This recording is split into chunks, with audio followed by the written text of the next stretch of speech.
ഇന്ന് ഞാൻ എന്താണെന്നറിയില്ല, ഒരു 3 മണിയായപ്പോൾ അങ്ങ് ഉണർന്നു. എന്നിട്ട് ഉറങ്ങാൻ പറ്റുന്നില്ല. ഒരു ചെറിയ ടെൻഷൻ. എങ്ങനെ ആവും? വർക്കിൻ്റെ ഉണ്ട്, അത് കുഴപ്പമില്ല.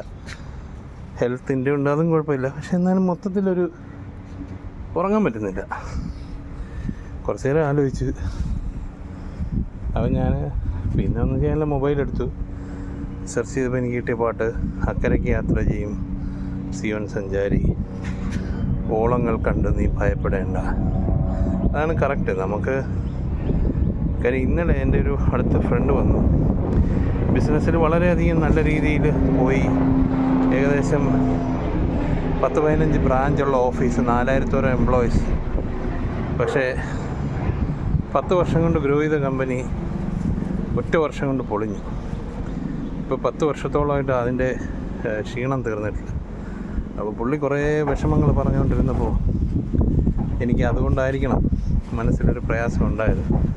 എന്തായാലും നമുക്ക് പ്രയാസങ്ങളും ബുദ്ധിമുട്ടുകളും വരുമ്പം നമുക്ക് തുണയായിട്ട് പെറ്റമ്മയും തള്ളിയിടുമേ എന്ന് പറഞ്ഞാൽ അത് ശരിയൊന്നുമല്ല, അമ്മമാർ തള്ളാറില്ല.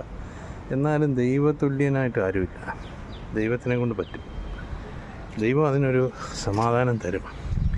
ആ ഒരു പ്രത്യാശയിൽ, ശുഭാപ്തി വിശ്വാസത്തിൽ നമ്മൾ മുന്നോട്ട് പോയേ പറ്റുള്ളൂ. എല്ലാവർക്കും പ്രയാസങ്ങൾ.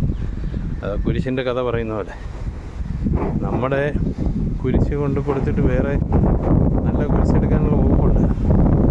അപ്പം നമ്മുടേതിനെക്കാട്ടിലും കുറവ് പ്രയാസമുള്ള കുരിശല്ലേ നമ്മൾ എടുക്കണ്ടേ?